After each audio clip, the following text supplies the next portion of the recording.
തന്ത്രി Kandararu രാജീവർക്ക് ED summons അയച്ചിരിക്കുന്നു. March ആദ്യവാരം ചോദ്യം ചെയ്യലിൽ ഹാജരാകണമെന്നാണ് ഈ സമൻസിൽ ആവശ്യപ്പെട്ടിരിക്കുന്നത്. തിയോഫിൻ കൊച്ചിയിൽ ചേരുകയാണ്. തിയോഫിൻ, കഴിഞ്ഞ ദിവസമാണ് ശബരിമല സ്വർണ്ണമോഷണ കേസിൽ തന്ത്രിക്ക് ജാമ്യം ലഭിച്ചത്. ഇപ്പോൾ ഇഡി നോട്ടീസ് അയച്ചിരിക്കുകയാണ്. മാർച്ച് ആദ്യവാരം ഹാജരാകണമെന്നാണല്ലേ ആവശ്യപ്പെട്ടിരിക്കുന്നത്?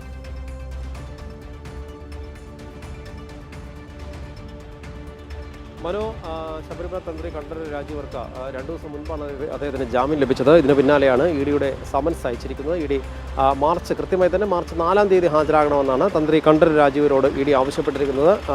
ഇതുകൂടാതെ ദേവസ്വം ബോർഡ് മുൻ പ്രസിഡന്റും ദേവസ്വം കമ്മീഷണറുമായിരുന്ന എൻ വാസുവിനും നോട്ടീസ് അയച്ചിട്ടുണ്ട്. അദ്ദേഹത്തോട് മാർച്ച് ആദ്യവാരം ഹാജരാകണമെന്ന് ആവശ്യപ്പെട്ടിട്ടുണ്ട്. ഇങ്ങനെ 2 പേർക്കാണ് ഏറ്റവും ഒടുവിലായി ഇപ്പോൾ ഇഡി നോട്ടീസ് അയച്ചിട്ടുള്ളത്. മറ്റ് നിരവധി പ്രതികളെ, അത് പ്രത്യേകിച്ച് SIT അന്വേഷിച്ച കേസുമായി ബന്ധപ്പെട്ട് നേരത്തെ ജയിലിലായി ജാമ്യം ലഭിച്ച് പുറത്തിറങ്ങിയ ഒട്ടുമിക്ക പേരെയും ഇഡി ചോദ്യം ചെയ്തു കഴിഞ്ഞു.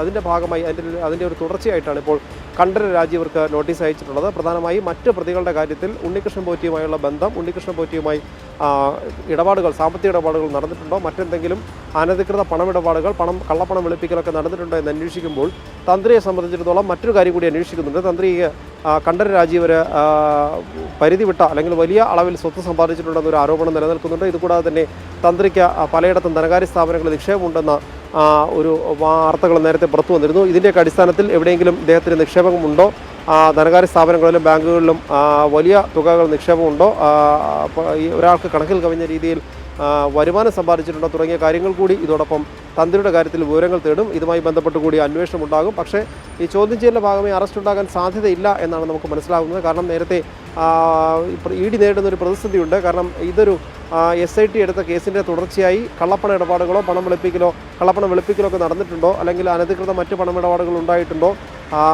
മറ്റെവിടെയെങ്കിലും നിന്ന് വരവിൽ കവിഞ്ഞ പണം ഈ ഇടപാടുമായി ബന്ധപ്പെട്ട് ഇതിൽ പ്രതികളാക്കപ്പെട്ടവർക്ക് ലഭിച്ചിട്ടുണ്ടോ എന്ന കാര്യങ്ങളാണ് ഇഡി അന്വേഷിക്കുന്നത്. പക്ഷേ അതിനകത്ത് ഒരു വ്യക്തത കുറവുണ്ട്.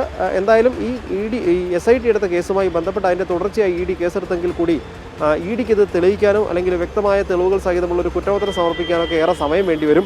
അതുകൊണ്ട് തന്നെയാണ് ഇഡി അറസ്റ്റിലേക്ക് പോകാത്തത്. കാരണം ആരെങ്കിലും അറസ്റ്റ് ചെയ്താൽ 90 ദിവസത്തിനകം കുറ്റപത്രം സമർപ്പിച്ചില്ലെങ്കിൽ അവർ ജാമ്യം ലഭിച്ച പുറത്തിറങ്ങും. അപ്പോൾ ഇഡിയെ സംബന്ധിച്ച് അത് വലിയ ക്ഷീണം ചെയ്യും. കാരണം ഇഡി എടുത്തുചാടി പല കേസുകളിലും ഇത്തരത്തിൽ ഇടപെടുകയും അറസ്റ്റൊക്കെ ഉൾപ്പെടെ കാര്യങ്ങളിലേക്ക് പോവുകയും ചെയ്ത് തിരിച്ചടി ഉണ്ടായിട്ടുണ്ട്. അതുകൊണ്ട് തന്നെ ഇത്തവണ ഈ കേസിൽ വളരെ സൂക്ഷിച്ച് മുന്നോട്ട് പോയാൽ മതി എന്നൊരു തീരുമാനത്തിലാണ് ഇഡി ഉദ്യോഗസ്ഥർ.